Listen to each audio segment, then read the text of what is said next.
आम आदमी पार्टी का जब दिल्ली और देश की राजनीति में अवतरण हुआ था तो वो कहते नहीं थकते थे कि मेरे लिए राजनीतिक महत्वाकांक्षा नहीं, मिशन है। लेकिन जब राजनीति में मिशन पर महत्वाकांक्षा हावी हो जाती है तब ये आम हो जाता है कि जनता हित से ऊपर स्वयं का हित आ जाता है। देश को भ्रष्टाचार मुक्त वैकल्पिक राजनीति और नेताओं के जीवन से खास का तमगा मुक्त राजनीति देने का वादा करने वाले सीएम अरविंद केजरीवाल अपना एक भी वादा पूरा नहीं कर पाए। पहले ही उनके दिग्गज नेता भ्रष्टाचार के मामले में जेल की सलाखों के पीछे हैं। केजरीवाल के खास मनीष सिसोदिया और सत्येंद्र जैन सलाखों के पीछे जा चुके हैं। वहीं खुद साहब से एक बार पूछताछ हो चुकी है और अब एक और आप के जुमले से पर्दा हटा है। जो पूरी आप और उनके संयोजक अरविंद केजरीवाल ये कहते नहीं थकते थे कि नेता को जनता के पैसे से महंगे शौक नहीं करने चाहिए, लेकिन आज उन्हीं केजरीवाल को बीजेपी ने जनता के पैसे की फिजूल खर्ची के कारण कटघरे में खड़ा कर दिया है। क्या है खबर, बताते हैं आपको। दरअसल आम आदमी पार्टी के राष्ट्रीय संयोजक और दिल्ली के मुख्यमंत्री अरविंद केजरीवाल के बंगले पर खर्च के दावों को लेकर बीजेपी ने आप की घेराबंदी तेज कर दी है। सरकारी बंगले की सजावट पर करीब 45 करोड़ रुपए खर्च करने का आरोप लगाते हुए बीजेपी ने कहा कि जो कहते थे कि कुछ नहीं लूंगा वो आज कह रहे हैं सब कुछ ले लूंगा। बीजेपी के राष्ट्रीय प्रवक्ता संबित पात्रा ने केजरीवाल को महाराज कहकर तंज कसा और पुरानी शपथ याद दिलाते हुए कहा कि उन्होंने सिर्फ बंगले को नया नहीं किया है, सोच भी बदल ली है। संबित पात्रा ने केजरीवाल का वीडियो भी दिखाया जिसमें दिल्ली के सीएम ने कभी कहा था कि उन्हें बड़े बंगले की जरूरत नहीं है, 4-5 कमरे का घर पर्याप्त है। पात्रा ने कहा कि जब दिल्ली कोरोना महामारी से लड़ रही थी उस समय केजरीवाल अपने घर की सजावट पर करोड़ों खर्च कर रहे थे। संबित पात्रा ने प्रेस कॉन्फ्रेंस में कहा कि आज अखबारों में जो सुर्खियां छपी है वो केवल एक महाराज और उनके महल के रिनोवेशन की कहानी नहीं, बल्कि ये महाराज की मानसिकता के रिनोवेशन की कहानी है। कुछ नहीं लूंगा से सब कुछ लूट लूंगा, कुछ नहीं छोड़ूंगा, ये उस महाराज में आए परिवर्तन की कहानी है।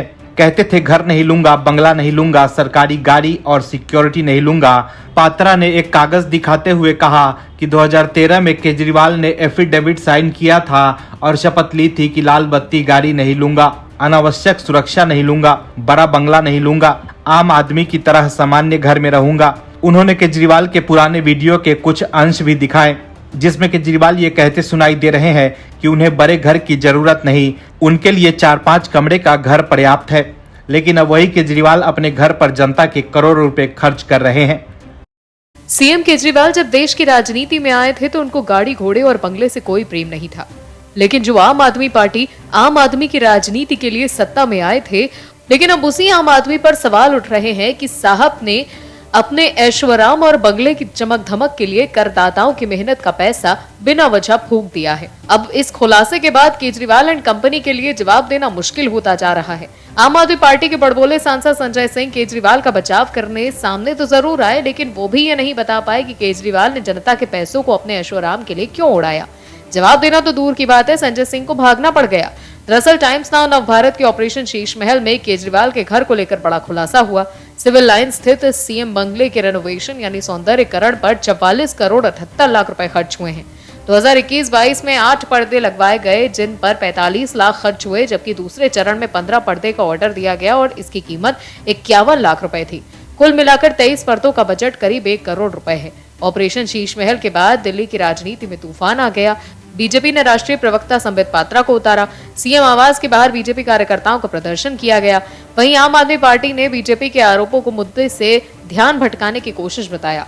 आम आदमी पार्टी सांसद संजय सिंह ने कहा कि मुख्यमंत्री के जिस घर की बात की जा रही है वो 80 साल पुराना घर था जो कि जर्जर हो चुका था। इसके अलावा संजय सिंह ने पीएम मोदी के सरकारी घर को लेकर बोला, दिल्ली के एलजी के घर को लेकर बोला। पूरी प्रेस कॉन्फ्रेंस में संजय सिंह ने इधर उधर की बातें तो की, लेकिन ये नहीं बताया कि लाखों के पर्दे और विदेशी मार्बल पर करोड़ों रुपए खर्च क्यों किए गए। आम आदमी होने का दावा करने वाले केजरीवाल सरकारी बंगले के रंग रोगन का इतना खर्च कैसे सह सकते हैं। लाखों रुपए के पर्दे, करोड़ों रुपए के मार्बल खरीदे गए, इस पर आम आदमी पार्टी क्यों चुप है।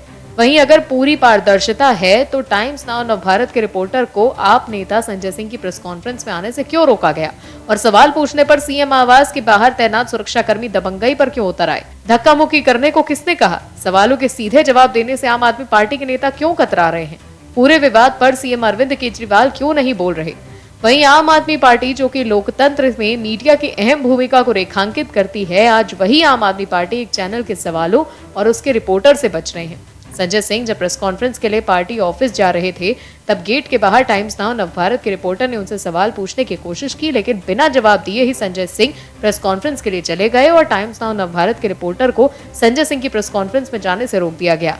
वही प्रेस कॉन्फ्रेंस के बाद जब संजय सिंह पार्टी ऑफिस से निकले, तब भी टाइम्स नाउ नवभारत के रिपोर्टर ने उनसे सवाल पूछने की कोशिश की, लेकिन संजय सिंह बिना जवाब दिए ही चले गए। ऐसे में ये सवाल उठ रहा है कि क्या संजय सिंह रिपोर्टर के सवाल से इतना घबरा गए कि वो अपने प्रेस कॉन्फ्रेंस में भी टाइम्स नाउ नवभारत के रिपोर्टर को आने के लिए रोक दिया और पार्टी ऑफिस के गेट के बाहर भी रिपोर्टर के सवालों का जवाब दिए बना ही चले गए। कुल मिलाकर देखें तो केजरीवाल के घर को लेकर हुए खुलासे से आम आदमी पार्टी की बोलती बंद हो गई है। आप नेता रिपोर्टर के सवालों से बचकर निकलते दिखाई देते हैं।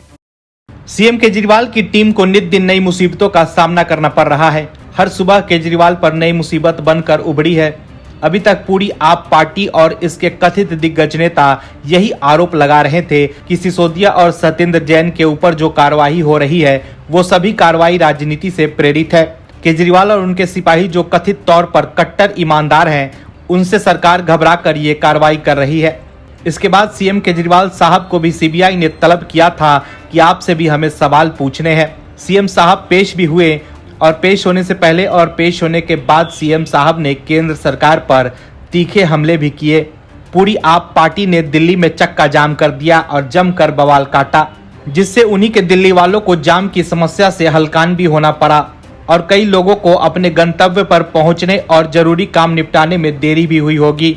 लेकिन साहब को तो जांच एजेंसी पर इस तरह के प्रदर्शन से दबाव जो बनाना था और जो कि आजकल की राजनीति में आम भी हो गया है। तमाम जांच की कथित पीड़ा झेल रही आपको हो सकता है आने वाले दिनों में एक नई जांच का सामना करना पड़ सकता है, क्योंकि टाइम्स नाउ नवभारत के नए खुलासे ने दिल्ली के राजनीतिक पारे की तपिश और बढ़ा दी है।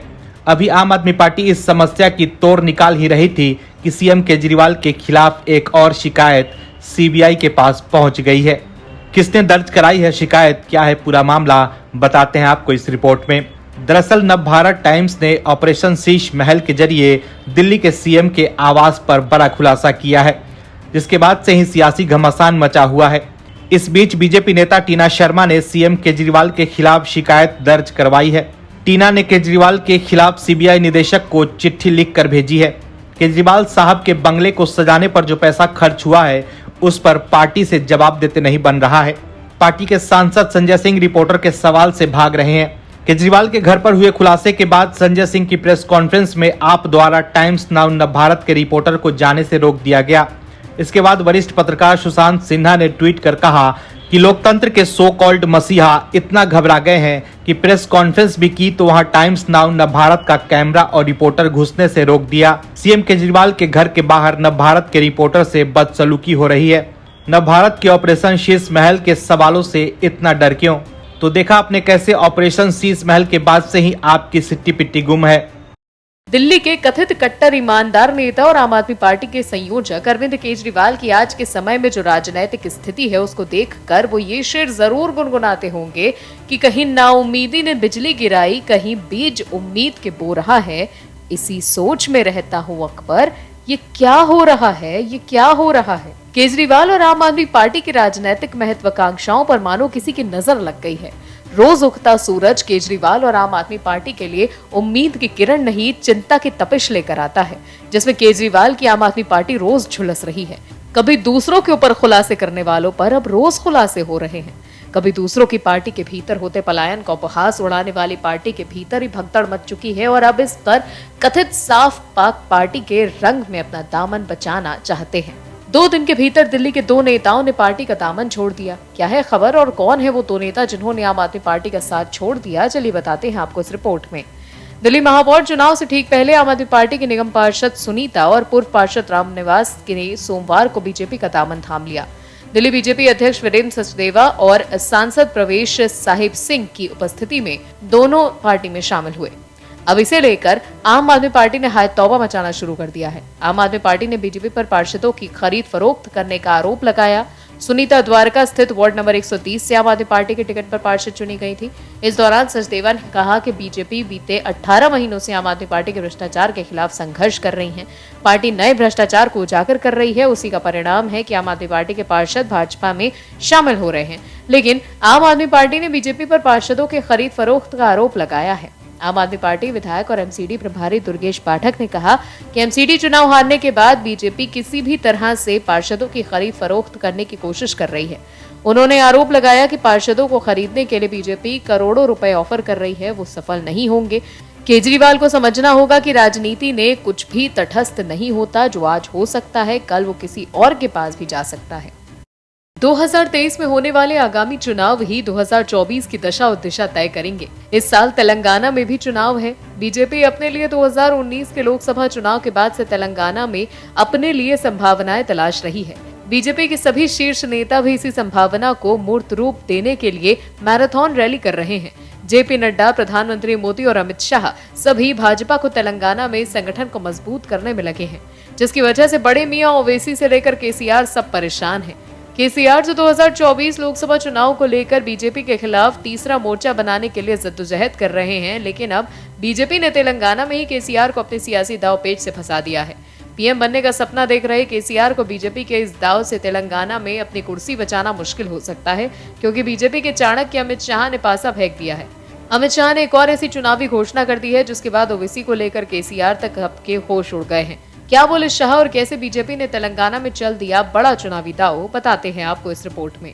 भारतीय जनता पार्टी की तेलंगाना में सरकार बनेगी तो इस गैर संवैधानिक मुस्लिम रिजर्वेशन को हम समाप्त कर देंगे। ये अधिकार तेलंगाना के SC, ST और ओबीसी का है जो उनको मिलेगा। केंद्रीय गृह मंत्री अमित शाह ने तेलंगाना में ये बड़ा ऐलान किया। तेलंगाना में आने वाले विधानसभा चुनाव से इसे बीजेपी की बड़ी रणनीति का हिस्सा बताया जा रहा है। सबसे पहले आपको बताते हैं केंद्रीय गृह मंत्री अमित शाह ने तेलंगाना में अपनी चुनावी रैली के दौरान क्या कहा। अमित शाह ने तेलंगाना में AIMIM के चीफ असदुद्दीन ओवैसी पर जमकर हमला बोला। उन्होंने कहा, मजलिस आपके लिए मजबूरी है, भारतीय जनता पार्टी के लिए नहीं। तेलंगाना सरकार लोगों के लिए चलेगी, ओबीसी के लिए नहीं चलेगी।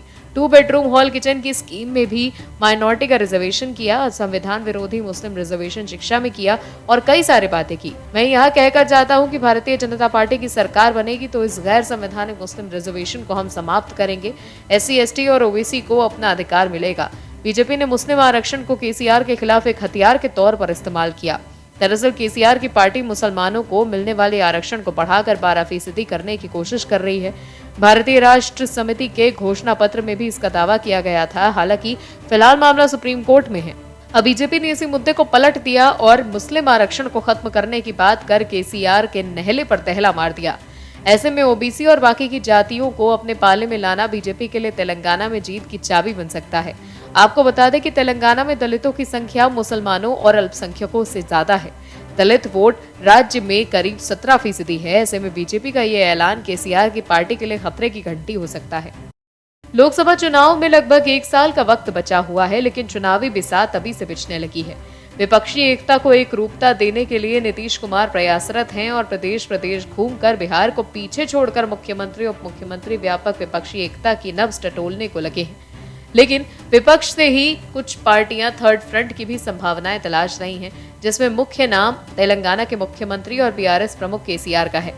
लेकिन अब केसीआर के तेवर ढीले पड़ते नजर आ रहे हैं। केसीआर ने कांग्रेस के सामने ऐसी शर्त रख दी है कि कांग्रेस शायद कश्मकश में फंस गई है। अब जो कांग्रेस राहुल गांधी को भारत जोड़ो यात्रा के तहत फिर से जिंदा करना चाह रही थी, उन राहुल गांधी को कोई अपनाना ही नहीं चाहता। क्या है पूरी खबर, आपको बताते हैं। लोकसभा चुनाव को लेकर विपक्षी एकजुटता की कवायद तेज हो गई है। बिहार के मुख्यमंत्री नीतीश कुमार लगातार विपक्ष के बड़े नेताओं से मिल एक सियासी गठबंधन तैयार करने की कोशिश कर रहे हैं। दूसरी तरफ कुछ दल थर्ड फ्रंट को भी हवा दे रहे हैं, जिसमें बिना कांग्रेस के ही विपक्षी एकता की कल्पना की जा रही है। एक दल मुख्यमंत्री के चंद्रशेखर राव का बीआरएस भी रहा, जिसने लंबे समय तक थर्ड फ्रंट बनाने की पैरवी की। लेकिन अब चंद्रशेखर की पार्टी कुछ नरम पड़ी है। वो 2024 के लोकसभा चुनाव के लिए कांग्रेस से हाथ मिला सकती है। खबरों के मुताबिक सूत्रों के हवाले से पता चला है कि पार्टी के अंदर इस बात को लेकर चर्चा तेज है कि विपक्षी एकजुटता कांग्रेस को भी शामिल किया जाए। पार्टी की एक नेता ने ही ये बात कही है कि अगर कांग्रेस क्षेत्रीय पार्टियों को उचित सम्मान देना शुरू कर दे, अगर उसकी तरफ से उन्हें भी सम्मानजनक सीटें दी जाएं, तो बात बन सकती है। वो नेता कहते हैं कि हम बस इतना कह रहे हैं कि कांग्रेस को सम्मानजनक सीटें मिलनी चाहिए, जहां वो मजबूत है उसे लड़ना चाहिए, लेकिन जहां दूसरी क्षेत्रीय पार्टियां मजबूत हैं कांग्रेस को उनके लिए जगह छोड़नी चाहिए। इसी तरह से विपक्षी एकता संभव भी है और ज्यादा शक्तिशाली भी रहेगी। बड़ी बात यह है कि इस विपक्षी एकता में भी बीआरएस की तरफ से एक शर्त रख दी गई है। वो शर्त कांग्रेस नेता राहुल गांधी को लेकर है। असल में बीआरएस नहीं चाहते कि 2019 की तरह फिर 2024 में भी मोदी बनाम राहुल गांधी का मुकाबला बन जाए। केसीआर की पार्टी बीआरएस की ओर से तर्क दिया गया है कि जब भी ऐसा नैरेटिव सेट हुआ है, विपक्ष को नुकसान ही झेलना पड़ा है और पिछले लोकसभा चुनाव में भी ऐसा नहीं हुआ था। बीआरएस नेता ने कहा कि हम उस स्थिति से बिल्कुल भी सहज नहीं हैं जहां पर मुकाबला मोदी बनाम राहुल गांधी का बना दिया जाए। उस स्थिति में विपक्ष का हारना तय है। विपक्ष के ही कई नेता हैं, फिर चाहे नीतीश कुमार रहें या फिर ममता बनर्जी, उनके पास सरकार चलाने का अनुभव है। राहुल गांधी ने क्या हासिल किया है? वो तो अभी औपचारिक तौर पर अपनी पार्टी के भी नेता नहीं है। ऐसे में साफ है कि केसीआर की पार्टी बीआरएस को राहुल गांधी का नेतृत्व कबूल नहीं है। और भी वीडियोस देखने के लिए चैनल को सब्सक्राइब करें और बेल आइकन को दबाएं।